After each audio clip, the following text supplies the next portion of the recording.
All right. I get it. There were a couple weeks where I said we were going to do a podcast and we didn't do it. There were a couple weeks where I said, we're going to do this topic. We were going to get into this detail. I even promised a special guest last week that we were going to get Fernando Mendoza on the podcast. And I may have over rotated or over promised there. But I didn't over promise on the special guest because we've gone into the archives of league history here and brought forward someone who really understands not only our league, but what it takes to build a team in this league from the ground up and really knows the youth and the rookies that we're going to start getting obsessed with over the next couple of weeks. So it's not Fernando Mendoza. I'm going to keep working. We'll see if we can get him for the actual marathon podcast we do during the draft. But for now, I want to welcome back the original GM, the original commissioner of GMs, Lewis. It's good to have you on the podcast, my friend. Yeah, thanks for having me. You definitely oversold it. I'm nowhere near as fascinating as Fernando Mendoza or anyone hyped up to that level, but I'm glad to be here. And not to undersell it either, we've got RJ on as well, keeping me honest and making things look smart. I was just telling these guys earlier, I'm out of my depth this year, so I'm going to be relying heavily on them to make me look as not dumb as possible, so I can just kind of make general comments like, that's a great point, or have you thought about this? But that's how I manage my teams anyway, right?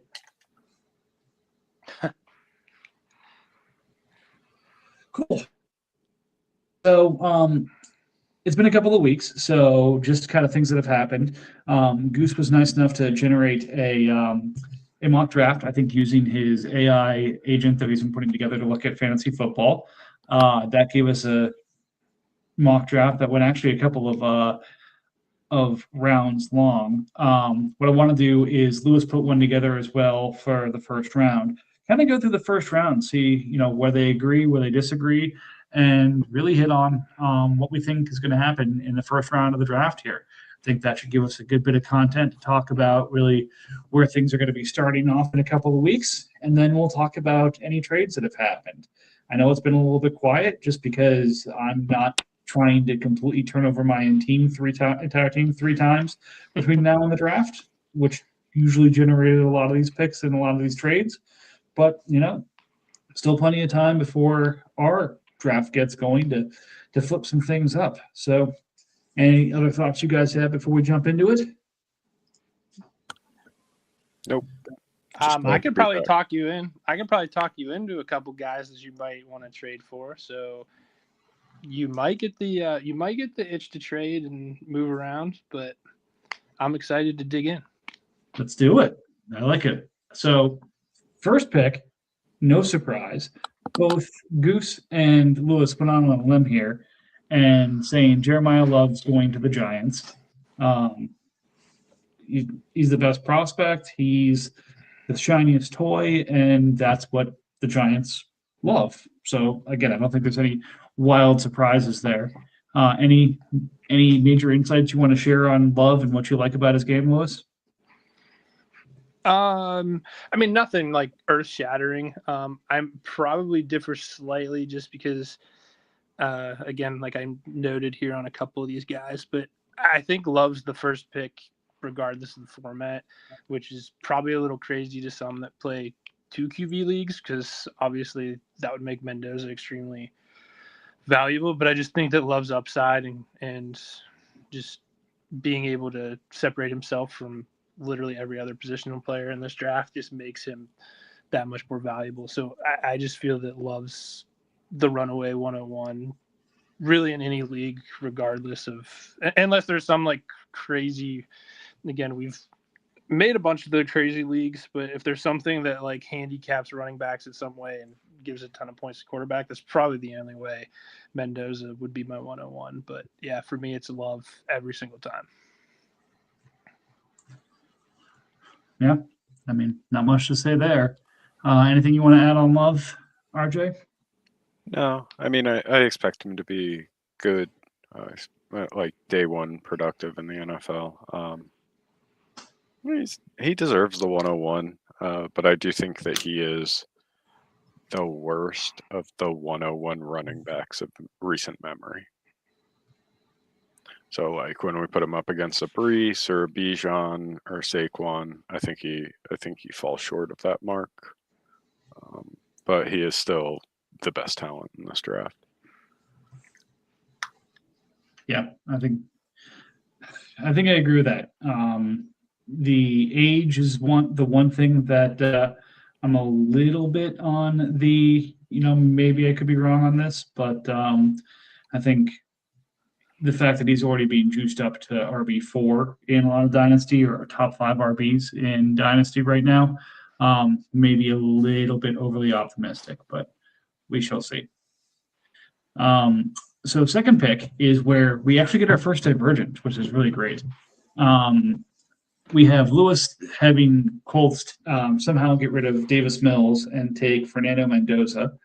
Has Penix, has Cousins, so Mendoza would be adding the depth there, and he's in the asset accumulation mode. Whereas Goosebot 2.0 had Colts hanging on to Davis Mills and taking Carnell Tate as the first receiver. So AI is saying go receiver, and our eyes are saying go quarterback again from the premium side of things. What do you guys think? I'm fine with it because of position scarcity. But I'm not overall. Like in an overall sense, I'm not impressed with this quarterback class. So anything feels bold. Yeah, I think that's probably, you'll find that as a common theme throughout a lot of these prospects. It's not even, going back to your comments about Love, comparing, him to other top tier running backs that come out. I don't think it's necessarily like a measuring stick. It shouldn't be used as a measuring stick against previous, quarterbacks or previous groups, and especially shouldn't be compared to like what's coming in 2027. Just again, because you're gonna like everything in 2027 versus this. I just think it's one of those things where, again, I don't know. I can't remember who's who or who's still there, in terms of running some of these teams. But ideally, just as a manager, your goal is to not be picking at the top of the draft every year. And so you run the risk, like you're here, that quarterback's there, you need one, at least to some degree. I think I commented it depends on how you view Michael Penix Jr. But I would not pass up on the opportunity to take a quarterback, even if you don't like him. The price range is ideal if he works out, and even if he's a mid-level, you end up with something like Cam Ward or whatever. It's still going to be more valuable long term because of the points in the position at the price point. I would 100% drop Davis Mills. I mean, if you can trade him for something, go ahead. But 1 year remaining at 900,000, the cap hit penalty is minimal. I would just do that and swap out Mendoza. Yep, I agree. We've said it every time draft comes around. We always say like that's the one position that even if they don't hit and they just become a mediocre talent, they still gain value compared to just being one early pick. Most quarterbacks are going to commit in multiple first rounders in this league. So, yeah, just based off of that, like you can squeeze extra value out of that pick later on down the line. And we know he's going to be a starter in the league. So right. Well, and I think then the other thing too is, I mean, we'll get into it in a minute here, but your other option is, okay, take the best of the 3 wide receivers in your opinion of who's there, where again, the chances of all 3 of those guys hitting into what you think they're going to be at the second pick is tough. So you're going to have to not only pick the right wide receiver, you're going to have to get the value out of that wide receiver. And I think that the safer bet, again, in this case, is just taking the known, and Mendoza's known that, I mean, we know that he's going to the Raiders. So I wouldn't risk messing it up. Just take the quarterback and move on. I think the Colts also have. That was the other thing. I was like, oh my god! I said all these people have the same picks. So I think the Colts. We're going to see the Colts a lot more. So again, I think if the need is even wide receiver, the depth of this class, even though again it's not as star-studded or high-end as years past or years in the future, there is some nice depth at wide receiver and even the running back in that later range. So like in standard leagues, you're talking like third, fourth round picks. Here you're talking like the ends of the first round, beginning of the second round. So I think that's where a lot of the value in this league. I think there'll be a lot of guys that just kind of hit teams that hit on those types of players. So if I'm the Colts, I have extra picks later. I would just take the quarterback now and take your shots at wide receiver and whatever else you would need later in the draft. Yeah, and I think you guys have nailed it. The next couple picks here, we're expecting really to be the receivers. Both drafts have either the receiver going at 2, 3 as Mendoza going in Goose's draft, but then by 5, those top 3 receivers are gone. So if you want them, you got to take them. And there's definitely a big difference between quarterback 1 and quarterback 2. Well, I guess depending on who you talk to, in terms of what you're getting there, at least the certainty, versus those top 3 receivers. Again, history will tell us that at least one of those will not work out. So trying to make sure you pick the one that you feel the most confident or is in the best situation. Waiting until the draft happens will give us a little bit more information, but it's going to be a tougher thing to hit, kind of thread that needle versus, hey, Mendoza's going to start. He's got a new offensive coordinator / head coach that had some success with a very similar type of quarterback and Sam Darnold. So, let's just kind of keep it simple here. And when you're sort of trying to rebuild a team, there's times to take a shot and there's times to play it safe, and this is a good safe pick. So then we get to the order of the receivers. I think both Lewis, you and then Goosebot had Tate 1. You've got, I think, Lemon 2. Well, he's got Tyson 2, and then you've got Tyson 3, and that's got Lemon 3. I think I follow sort of the 1, 2, and 3 that you had, but do you want to share your reasoning as to kind of why you put them in this order? Yeah. I think Tate is like, and again, this is without obviously knowing landing spots, draft capital, all of that stuff. I think as the prospects sit, I think Tate's the safest one. And I think the AI might have even commented that. I'm trying to look, but maybe it didn't. But Tate's the safest one, at least in my eyes, in terms of production traits. Just kind of, I have a feeling he's not gonna slip. Like I would think that he's gonna be, worst case 15. I think that's where I, maybe drafted 15 or whatever.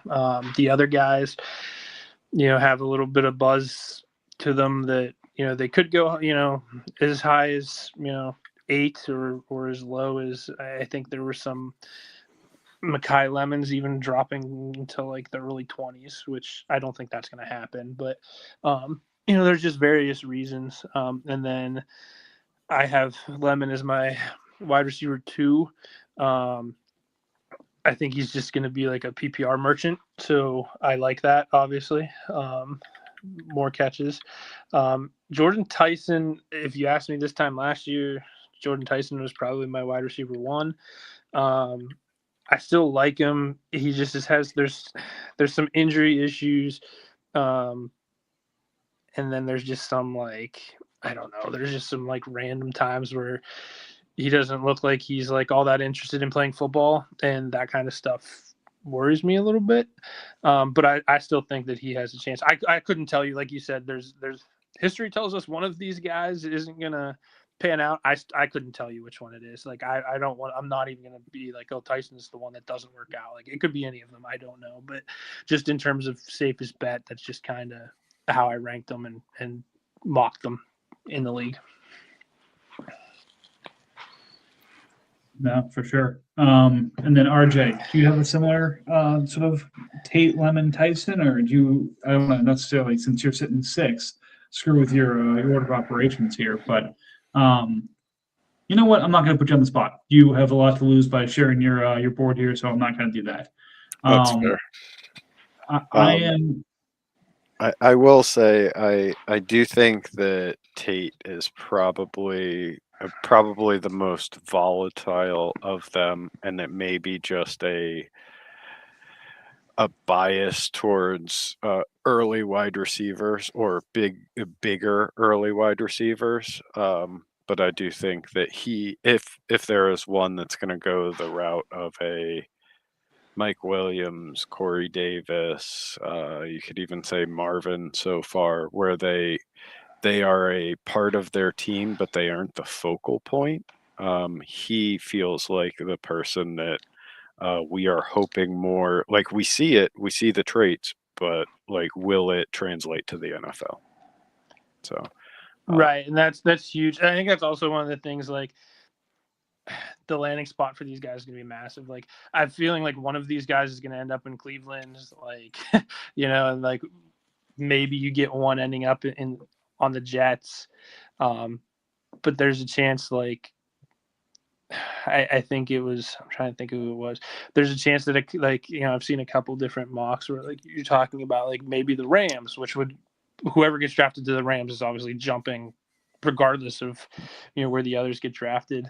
I think there was a couple that had Jordan Tyson going to Kansas City, which would then obviously make him jump. So I think a lot of what you're talking about, volatility in the prospects, especially the ones that you named, you're talking about guys going into like terrible systems where they're not going to be able to get fantasy production. So I think, again, without knowing that,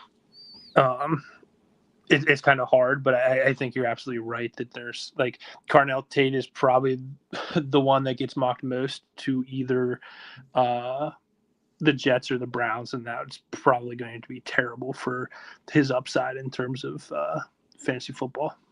Yep, and a lot of these, like, I would even say when we go deeper into it, which we'll talk more, I don't really know if any of these wide receivers will fail. We just have to temper our expectations. There's probably no Jamar Chase, Justin Jefferson putting up like 1,400 yards, but there's probably going to be a lot of guys that are between 700 and 1,100 yards. Yeah, and I think the one that I've been listening to a lot of pods on these receivers so far, and it's really interesting to hear everyone talk about sort of the things they love about these guys and the things they don't love about these guys. I think you hit it on the head that landing spot's going to be huge for this. Again, one of these guys, like you said, is going to end up on the Browns. One of these guys is going to end up on the Jets. And then wherever the third guy ends up, great. But then one of 4 through 6 is going to end up on the Chiefs, which is going to vault them into that territory of, do I take Carnell Tate on the Browns? Do I take Kyle Lemon on the Jets? Do I take Jordan Tyson on the Saints? Or do I take Casey's Conception on the Chiefs? And that completely screws with the top of the draft here and probably pulls others up into the conversation. So will definitely be one to see. And again, the order will get completely redone here as we go through it. But like we said, so Tate went 3, Mekhi Lemon 4, and Jordan Tyson 5. Then RJ was up, and RJ, you said it best. It's time for you to start watching Ty Simpson tape here. Yeah.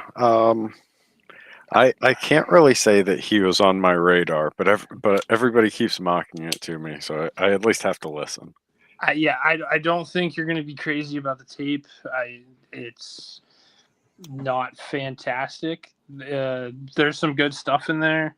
He got hurt. There's not a whole lot of production. You're again talking about a guy that's coming into the league with less than a full season and starting as a quarterback. And if you compare that out, it's not favorable. But for me, it was more or less, you don't have anything else there. Yeah. And so it was just like one of those where if you pass on it, and again, some other people might as well. I mean, looking through, what the heck? I'm trying to touch and see who else needed quarterbacks up here. But somebody will take that shot. Maybe it was Tennessee. No, maybe it was. But he's got the entire Cleveland Browns system, which is crazy. But there's somebody will take that shot, and I'm not saying it pans out, but similar to me saying, hey, Mendoza at 2, you're up there. You've got a couple other picks. You might as well throw one at the quarterback. But I do comment, I think, if he sniffs the first round, I think you just have to by default. I think you have to take him. I've seen him in a couple different spots. I've seen him. I'm a Pittsburgh guy. Like, I'm a Steelers guy. I do not freaking want him to be the quarterback of the Pittsburgh Steelers. But he's been mocked there. I saw another one today, and I can't remember where it was, but he was like way earlier in the first round than I thought. Like, it might have been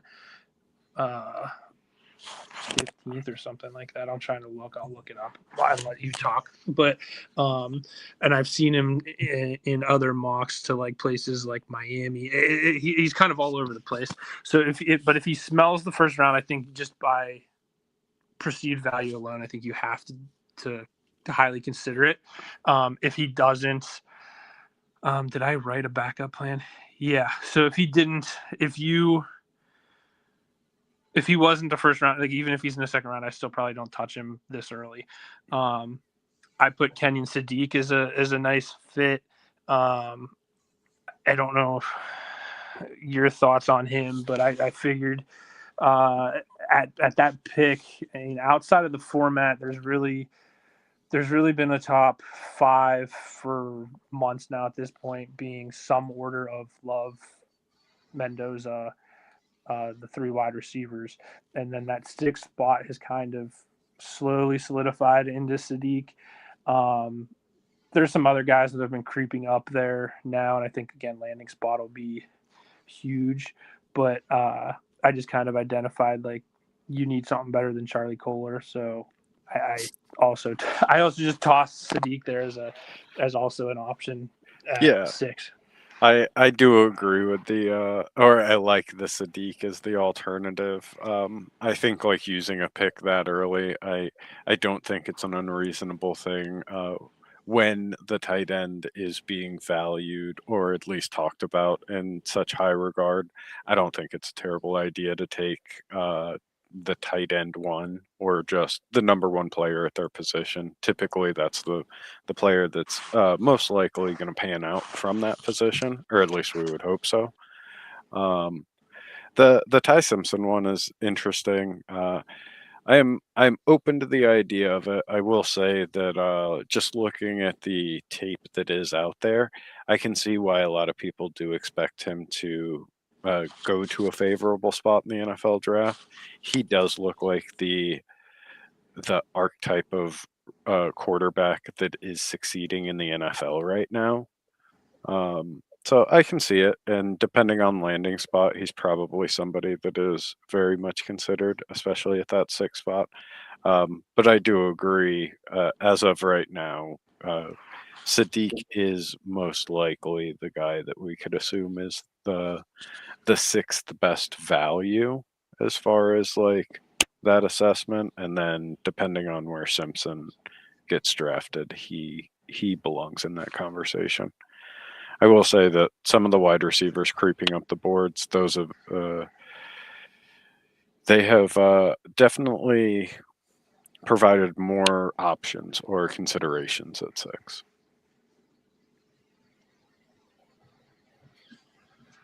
Yeah, I think, and again, just to not ignore it, the pick from Goosebot was Denzel Boston. I'm going to make that mistake more than once in this draft. And again, I'll get to this in a second here because I think he's outside of the top five that Lewis has his receivers in this, but I think that's probably the direction that I would go with the pick here. I like Ty Simpson a lot from what I've seen, but I think his path to quality in the NFL is going to be to sit a year. So if I'm picking in the top six and I'm taking a guy who's going to sit a year, I need to feel real good about where he's going and the system he's sort of stepping into before I say that's the guy that I'm investing top 10 capital into. And until I know exactly where Simpson's going, I have a hard time mocking him to the top 10, even though that's absolutely if he goes to the right spot where he should go. I think sort of if I were to make the pick today, I'd probably swap in Omar Cooper right now. I feel like I forget which podcast I was listening to, but they kind of made the point, and it makes a whole lot of sense. Cooper is the kind of receiver that fits about half the NFL offenses right now, of that quick catch and yards after the catch kind of guy, like has been very successful in the McVay systems and the Shanahan systems that are proliferating through the NFL. So if you're taking a guy who is going to be really sought after and probably end up with top 25 receiver draft capital as a result of that, I think Omar Cooper is that. And I feel like that is a bet that's going to pay off sooner and have a higher chance of paying off than Ty Simpson would. I get the need, absolutely. And I think Simpson has a very good chance if he goes to the right location to develop into a top 20 quarterback in this league. But I think it's going to take him a year to do that. And again, this is different from, say, Jackson Dart last year, where, okay, he's getting drafted to and sitting behind, a quarterback with less than a year left to start in front of him. I assume Simpson's going to end up in a similar situation, whether it be, for the team who actually has a pick to do it with right now, like the Steelers, or somebody who says, okay, I'm going to move back into the end of the first round to grab this guy so he can sit behind, a Matt Stafford. Everyone's going to make that kind of comment because of Stafford getting up there in age, or Philadelphia is another one. Quarterbacks. Philadelphia is another one just because for whatever reason they're driving Jalen Hurts out of town. So it would be one of those where, Philadelphia, I think at 23 is also a ideal landing spot for, again, assuming that, Hurts is actually leaving, that Simpson would be drafted there. They move on from Hurts and Simpson steps on, after the season. I'm trying to think if I'm trying to look and see where he was mocked. There was a mock that had him super high where I was like, what on earth? But I can't find it now. But yeah, no, I agree. I would, I don't know what's going on here. He could go wide receiver, but he has another. He falls into the same category too. He has, I think, pick 12 as well, and 21, which give him some options, and just based on where the talent meets kind of need. Again, obviously, if he's not feeling Ty Simpson, it doesn't necessarily need to be tight end, because I actually mocked him. I mock him a tight end at 21, but it's just more or less like his feel of where that is. I think he could pass at wide receiver and potentially grab one when he picks at 12. I think because he's going to be right in the thick of kind of some of those wide receivers you were mentioning earlier, like where you're going to have to pick wide receiver 4 through 6 that potentially have better landing spots. I think him at 12, picking at 12 is literally right in the middle of all of those guys. Yeah. All right. Moving on down. With Titans taking Omar Cooper Jr. He's got quite a few picks in the draft here, so he's likely to just be adding as much talent as he possibly can. I don't think position's going to be much of a concern to him right now. It's just going to be get more stuff in the door. And then Goose Bothead, Kenyon Sadiq going there.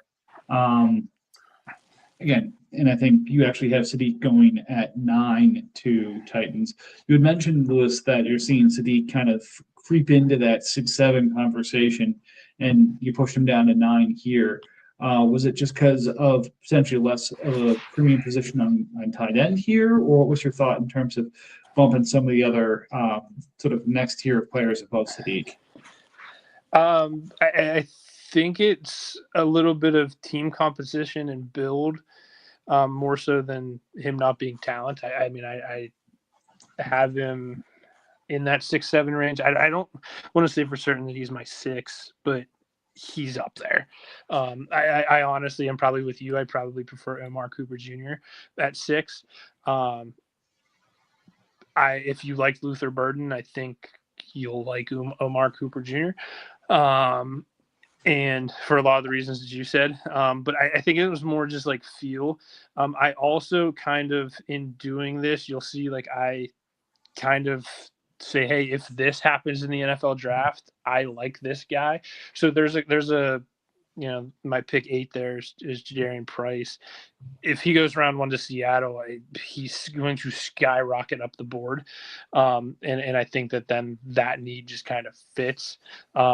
And again, the Titans have so many holes. I don't know what's going on here. And some of these rosters, I don't know what's going on, but there's nothing there. And I just think Omar Cooper presents the best, like, if he hits, he's going to have great value, great upside.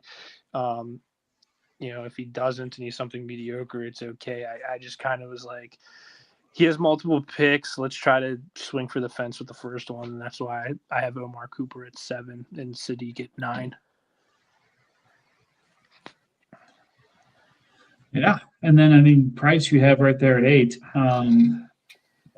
Yeah, I think that's kind of what everyone's thinking right now is if, Price is for a lot of people running back 2 in this draft, and with a clear need and a clear situation in Seattle potentially brewing there, that's 1 + 1 = 3 there in a hurry. Yeah, it'll be huge for his value. And that's the other thing is like a team like Seattle, they don't have any. They didn't do anything in free agency that you're gonna celebrate.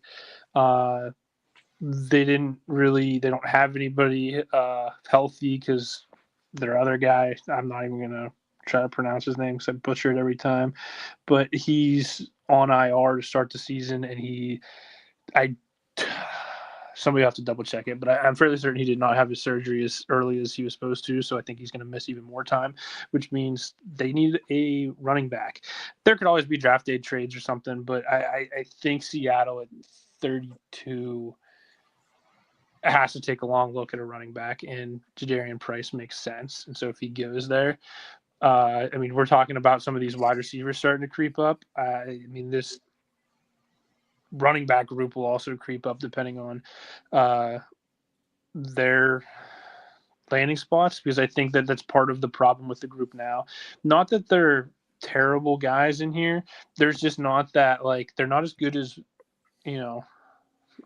on paper as some of these other guys that we've seen recently. And so there's like that hesitation.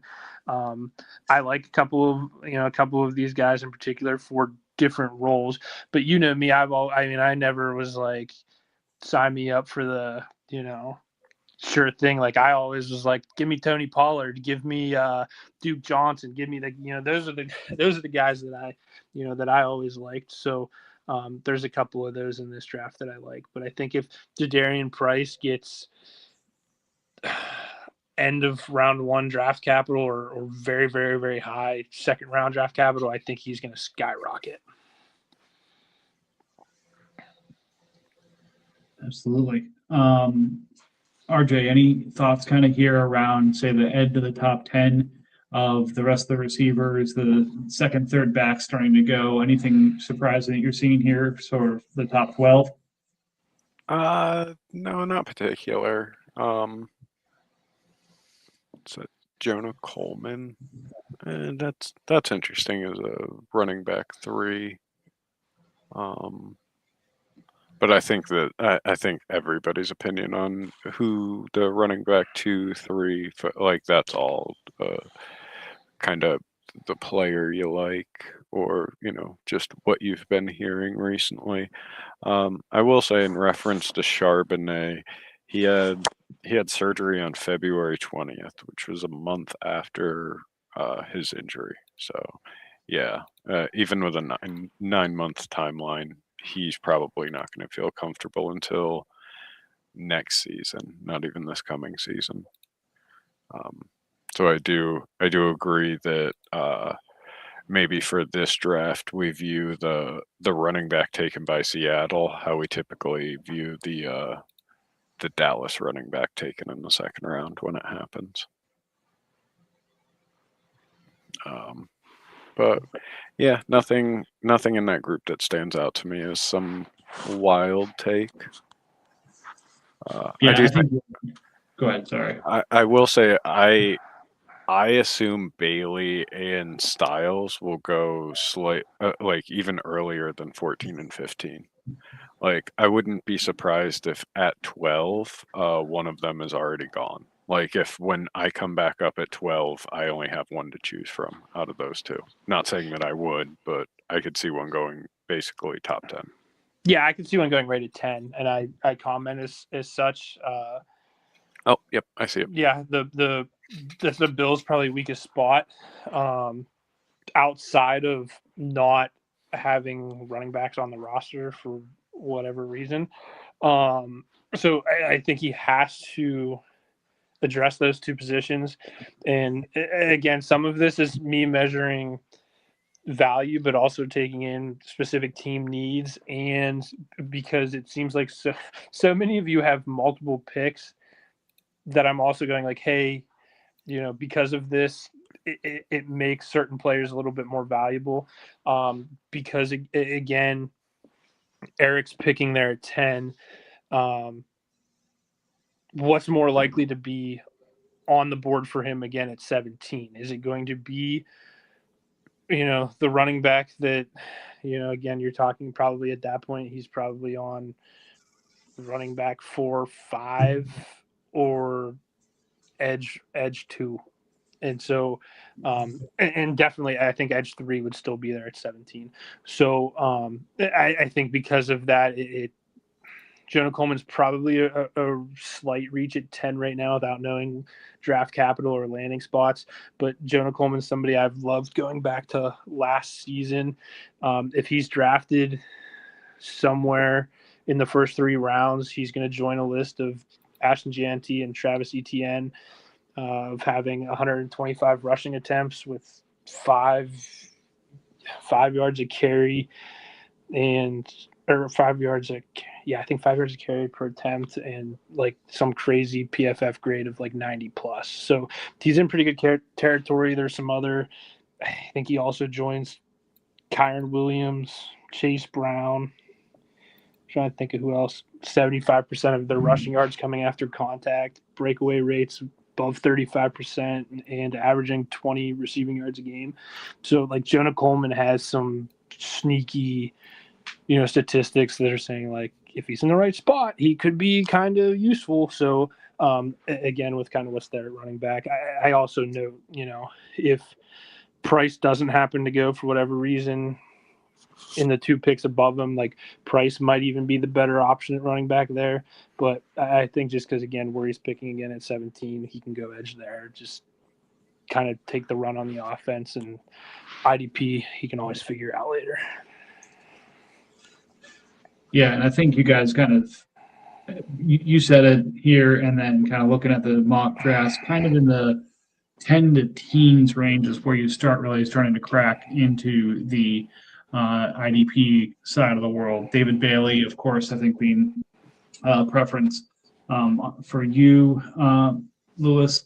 I see Arvo Reese, I think, is the preference for Goosebot, and frankly, that's gonna depend a lot on where he goes. If he goes 2 to the Jets, um, it's kind of how many times am I going to get fooled by the same kind of player going to the Jets?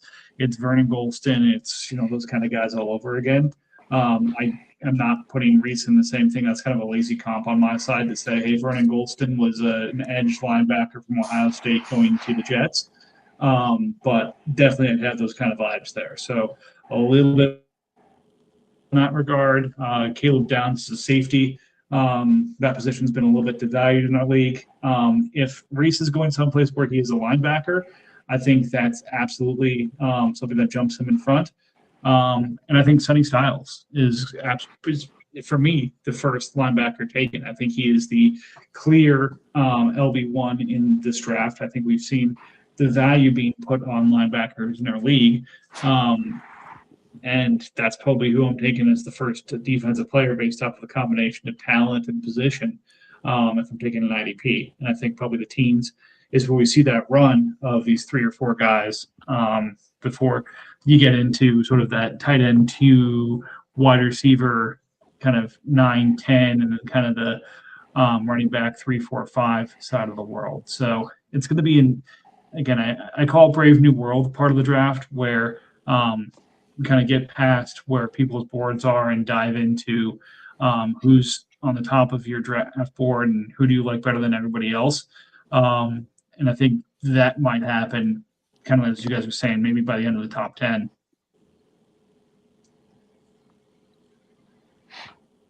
Yeah, definitely. I think, like I said, I went back and looked just kind of league history the last couple of years of kind of how you guys have operated. It seems to be that's kind of where the IDP jumps in. I think last year, I think it was you took crap. You took a linebacker or DN or something. Way too early. Yeah. Way too early. And so way before everybody else. And so like that was like the one thing where I was like, okay, so like, but again, it's the same kind of concept, right? Like I think you might have been higher than 10. I can't remember. I took it like 7. I think it was. Yeah, I was going to say that was going to be what I was going to guess. I was going to guess 7. But it's the same deal, like right? Like there's not too much difference between 7 and 10, and this is a weaker kind of class, so like the IDP could creep up a little bit. So like it's not out of the realm of possibilities, but I think just kind of how the league operates is that it's more valuable or more for the most part for people to hit on, the wide receiver or the running back or the whatever, and kind of push down the IDP. But I mean, it'll happen. And like you said, I think the defensive end group is a little bit closer. You're right on Sonny Styles. I think I probably would prefer him if I didn't have crazy needs. But I think there are a couple of teams that have absolutely crazy needs at defensive end. The Bills being one of them. I think. Trying to think, Chargers, Cowboys might be one. There's a couple teams that are just kind of in this mid to late teens range that could definitely use defensive end primarily. Yeah, absolutely. I do think so in most years you do see the preference towards taking offensive pieces in the back in the later part of the first, and then you end up seeing like some higher talent fall to the second round. That's why we have such affordable defensive players, and we don't have a whole bunch of Nico Collins running around the league. But I do think this year will probably be different. One, due to the quality of player, and 2, due to just the necessity of defensive end or edges as a whole. There's a couple of teams that are towards the top end of the records that have a vast majority of the productive edges, so there isn't a whole lot to go around for the middle of the pack and the lower end teams. So I think everybody's going to prioritize taking a defensive end and just, taking their guy and taking the gamble.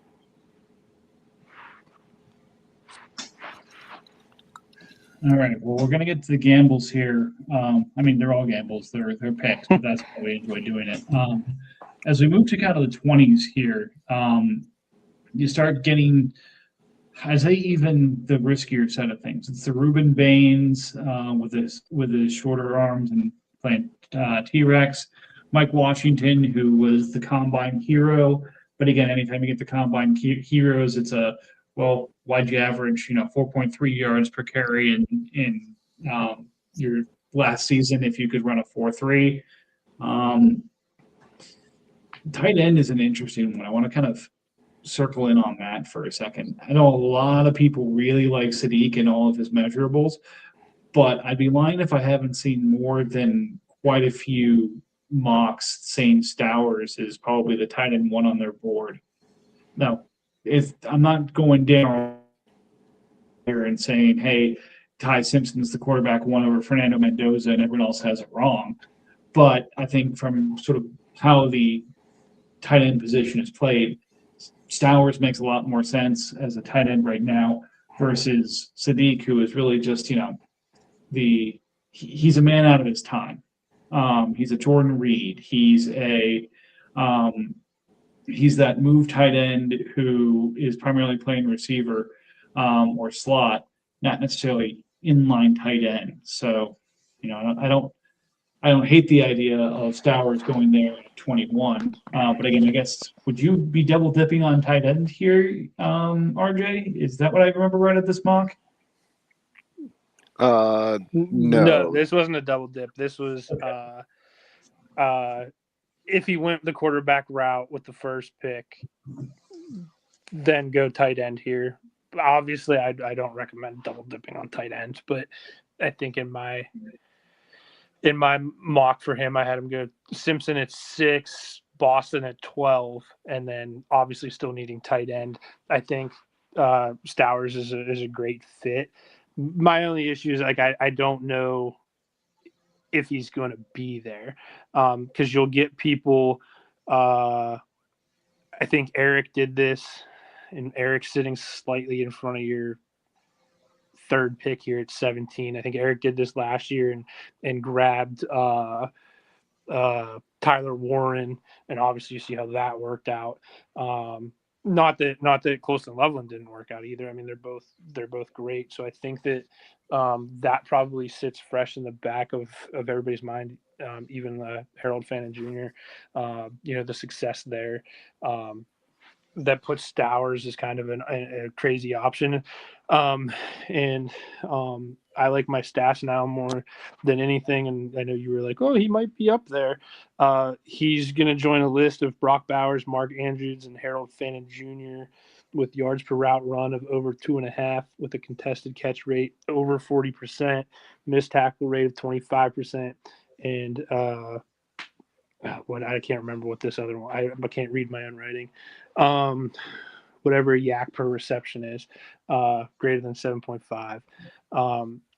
If he's drafted on day 2 or earlier, he joins a list of Dallas Goedert, Colson Loveland, Harold Fannin, Sam Laporta, Tucker Kraft as commanding greater than 25% of their targets per route ran in their career. And he's only one of 4 tight ends who averaged a higher yard per route run over the career. I can't remember. I can't read the number, but it's like Goddard, Bowers, Pitts, and for some reason Gerald Everett's on that list. But crazy freaking list for Eli Stowers to be on with his production. So again, he's probably one. Draft capital means a whole bunch, and landing spot means a whole bunch. And if he hits on those 2 things, watch out. Yep. And then Bills would, I guess, double dip on running back here. I think you had him going Coleman in his earlier pick and Singleton here. So, hey, he needs them, and these are not bad guys to take these runs on. Looks like Singleton over Allen for you of the Penn State backfield. And then moving on down, sprinkling in some of the back end of the receivers. I love the double dip that you're giving Panthers here, Bernard and Malachi Fields. He needs just to take the shots on the players, and the price is right to kind of get these guys here. Where is a challenge taking the first guy off the board? I feel really good about taking kind of the 7th, 8th, or 9th, or 10th guy off the board in this class. I think that's really where the value is. Right, and that's kind of what I think I led the discussion talking about this. Like this group, the value is in like the middle of like a third round standard league. So you're talking 12, 24, 30, like, well, not the middle of it, but in that third round. So like picks 30 through, I don't know, 40, 42, something like that. There's a ton of guys that make sense there. There's absolutely nothing wrong with Jeremy Bernard or Malachi Fields in terms of the value at this point. I think it's just a matter of, again, in this instance, picking the Chargers could also, I think, it's hard for me because I don't know who's who. The Chargers, I don't think needed wide receiver. Yeah, the Chargers, I mean, it's nothing sexy, but I actually kind of like the Chargers wide receiver room. Again, but it's not like solid enough to where like he'd be ruled out as taking a wide receiver between you there. So I think that's why I went with like Bernard first, just taking like this, who I think is going to be the safer option. And then you can take your like home run pick at 29 because you have there's a couple other guys. I mean, I have Zachariah Branch still available. I have the kid from UConn still available. I'm trying to think of who else. That's Skylar Bell. There's a couple other, like the Ted Hurst, Antonio Williams would be a great pick in this category. Let's see if there's anybody else that fits the mold. Jacoby Lane is one. I'm not crazy about his stats, but his draft capital could make him interesting there. But yeah, there's a couple guys at wide receiver. That's kind of a really nice spot to be in for a lot of these teams like Panthers, Patriots that are picking multiple times, Chargers again picking multiple times. So it's just a really nice spot to be in. Yeah. RJ, you've been kind of quiet here for a second. What are your thoughts on kind of this range? So I still think that this kind of goes along with like what I was saying earlier. You know, when we were talking about the edges and the linebackers, I think it kind of bleeds into the 20s also. So I'm not going to say I disagree with a lot of these picks. Like if they're going offense at these picks, these are the type of players that they're going. But I would expect to see that second tier of defensive ends probably start to get taken somewhere around like the 20s. Just because I think there's so much talent on the edge. I think a lot of people are going to be looking to gamble more towards the getting lucky and getting a premium defensive asset rather than maybe finding a role player on the offensive side. Yeah, I mean, that's the question every year is do you take a guy who's likely to be either a premium or a starter at a defensive position, kind of validate your rotation there, or do you take a shot at that third or fourth receiver who, especially in this range, if they pop, is a amazing value. As we push down to the end of Lewis's mock here and kind of the beginning of the second round that you have from Goosebot, you really start to see again some of the remainder of the picks that Lewis was talking about. Zachariah Branch going there at 30. Peter Woods is the first defensive tackle. Probably the only kind of player you could put in this range. We usually see a defensive tackle kind of push into this, but then, yeah, you start seeing some of the really premium players at positions that are deeper in GMs start to go in this range as some of the name recognition starts to fall away. But again, I think it's a pretty great mock that you have here, Lewis. Kind of just same time showing the mock that Chiefs has. And again, this is posted here. We'll move Lewis's over to the site as well and copy it in after this. Just to think some of the big things. Zachary Branch, I think you had at 30. Goosebot had at 13. We start getting into the defenses here of Arvell Reese, Dan Bailey, Caleb Downs, like we were saying, Ruben Bain kind of going at the end of the beginning of the 20s there. Jonah Coleman going 23, I think, is the running back 4 or 5 here. But again, like RJ was saying, once you get past that first one in this draft, it's kind of dealer's choice, and even probably the second one. And then finishing out, actually, it's great to see that the year 32 is the 31 for Goosebot. So Simon, you guys are thinking in sort of the same regard here. Anyways, so that's what's going on with the mock drafts. I appreciate you guys spending some time on that. We haven't done a whole lot of rookie content this draft. I think that's not unrelated to the fact that I don't think I have a pick until the 5th round. So I know probably as a host I'm doing a bad job on that, but you know what? I'm not perfect. I think everyone knows that by now. So anyways, we've got about a month's worth of trades that we could talk about, although I don't really recall anything major having happened from a trade perspective over the last month or so. It's been kind of I'm looking at it, there were a couple of interesting things there. So I guess we'll just kind of go back. What was our last pod that we even had? RJ, do you remember? I think it was 3 weeks ago.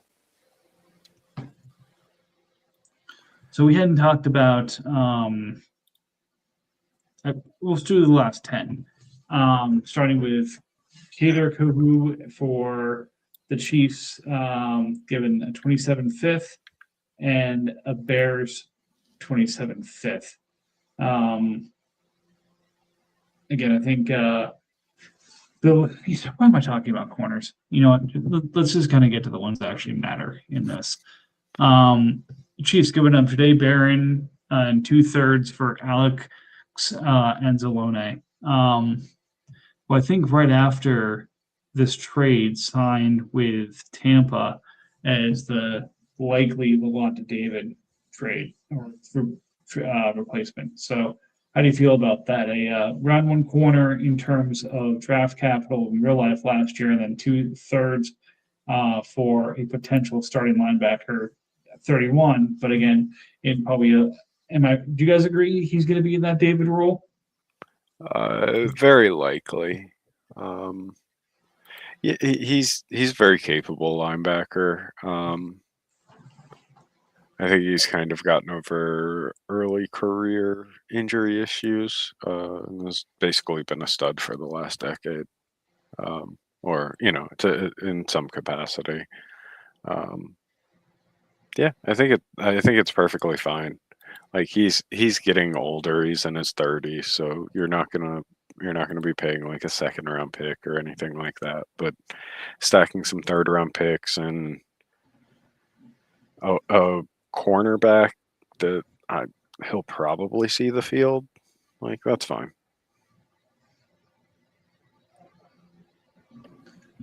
I know. What do you think, Lewis? You excited about linebackers and corners?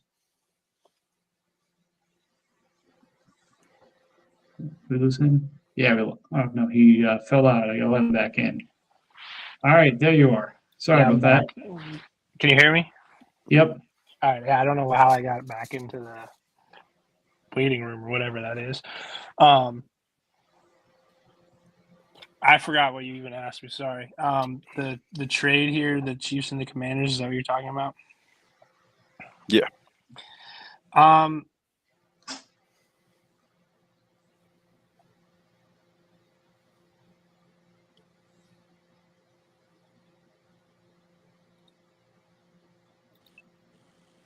Oops. I don't know what's going on.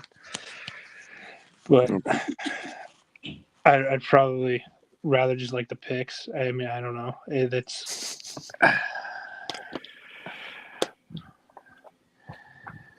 Yeah, that's fine. Corner in 2/3 kind of equates to a second rounder from us, and you're probably going to pay more than a second rounder for a player like this. So I don't begrudge that take at all. Chris Jones for CJ West and Zayvon Collins. Look, Giants is a good giant. He keeps sending enough trades like this out, and he gets stuff like this done. Panthers picking up BJ Ojulari to go from 311 to 404. You know, former first round draft capital in the league gets one more shot. Why not? Does he score any points? It doesn't. Let me click on it, so I can't really tell. I don't know if he does or doesn't, but No. yeah, He's been injured the last 2 years, so it's kind of year 3, put up or shut up time. I guess year 4 now. I mean, there's not. I guess there is kind of a pretty big jump up in the picks. I'd probably have 311, but that's just me, and I like to pick. So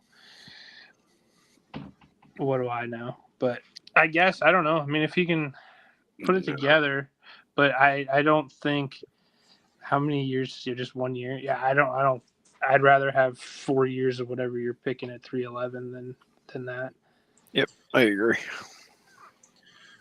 Well, I mean, and that's the other thing. It's he's missed a year without any stats, and his other 2 years were very much injury plagued. So it's like everyone losing their mind over Jonathan Brooks right now. Like, hey, would I rather have an early second round pick or a late first round pick or Jonathan Brooks in this draft? And it's kind of like, well, give me the pick because, hey, the rookies may not have a huge chance of hitting. Maybe it's 25%, maybe it's 30% of hitting, but it's a lot better than somebody who's had his knee rebuilt twice at this point.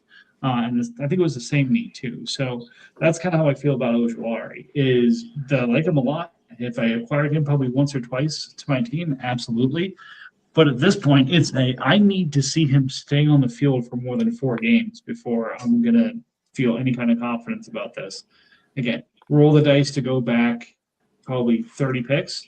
Not a terrible idea paying a third rounder for that, but it's still probably richer than I would.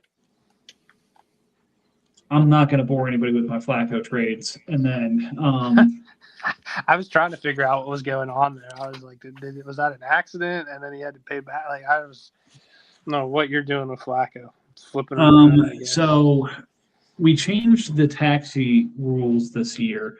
Instead of it having to be someone who's less than 3 years in the league, we're basically saying anybody can go on taxi, but they have to have been either recently acquired or dropped and then acquired to go on a 1-year deal on your taxi squad. So a lot of people kind of use into free agency to load up their taxis with veterans. The Broncos did that, and I put a claim in on Flacco and got him. Yeah. So this was right after he signed with Cincinnati, and Bears acquired Joe Burrow from me early in the offseason and offered a 5th. So that sounds like a fun thing to track that you guys voted in. So good luck with that. No, I figured it was something with taxi because there were a couple instances of that when I was looking back in transactions. But you also are notorious for flipping quarterbacks. I think I went back and saw that you were flipping around Justin Fields this time last year. Yeah, probably. Again, it's been some of the high ends that I always find myself with at some point during the offseason. So we'll see what happens. The only other major trade that's really worth talking about is the Cowboys breaking down David Montgomery post-trade for Nathan Carter, Keaton Mitchell, Danny Strugau, Demario Davis, 221, and 509. This feels like 5 nickels trying to make a quarter. I don't like it. Again, Carter is depth on Atlanta. Can he get past both B. Robinsons to actually have a role? Again, I know he's not going to jump Bijan, but can he at least jump past Brian? We'll see. Mitchell, fun on a best ball, but he's a name at this point. Davis should have a role, should get some points with the Jets. But if I recall correctly, that's a big-ass contract to have to pay for a linebacker points, $23 million. 221 and then 509. Montgomery's kind of moving into the 1A role, it looks like, in Houston. I'm not super sold on Marks. So trading a running back who's probably going to have one of his most valued seasons in a while at 28 years old for 5 nickels, just I think he could have done better. Granted, I didn't have an offer into him. I was mentioning that I was trying to make an offer, but I didn't actually pull the trigger on one. So it's kind of hypocritical for me to say, hey, you should have waited for the offer that didn't come. But again, this just does not feel like the trade that Cowboys should have made. I think I like the 5 nickels. Not for, I don't know, not for like, obviously, I think Montgomery's probably the most valuable piece. I'm not gonna knock that, but I think when you look at it in the scope of kind of how you navigate the league, I also mentioned the type of running backs that I liked, and Keaton Mitchell fits what I like. Again, I don't think we've seen him used. I mean, we saw him used a little bit, then he got hurt. I don't think we've seen him fully used. I think him out in LA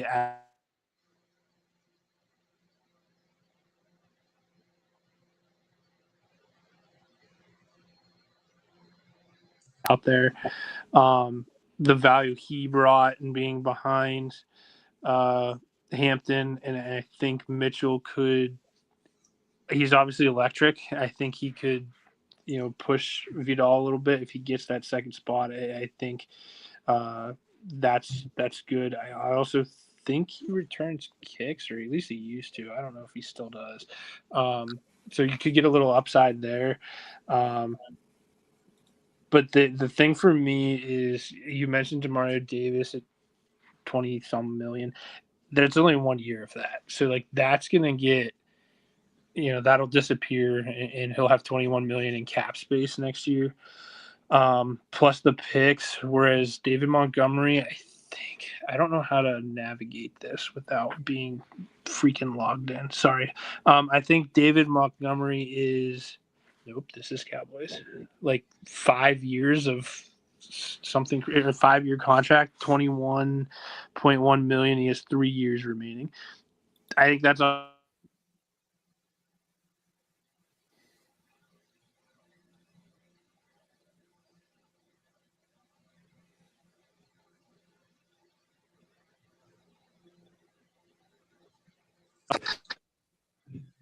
Yeah, Lewis is living the tough life of trying to do this via mobile, which is not always it works, and folks have done it, but it's sometimes with some challenges.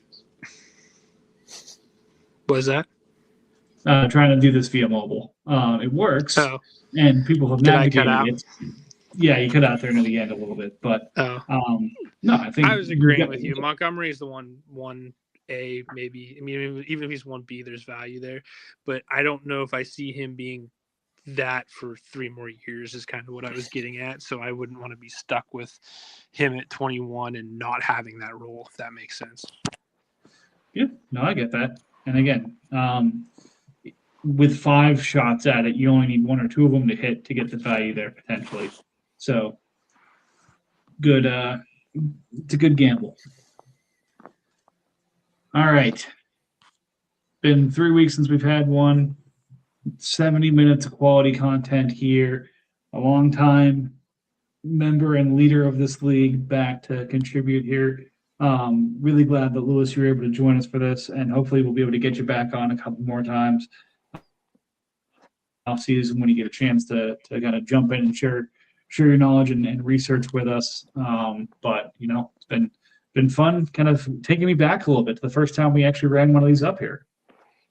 Yeah, you have the exact same mannerisms, language, reasoning, thinking, and it's quite amusing, actually. It's always I don't listen to every single one you put out, but every once in a while, I think I don't know where it comes through.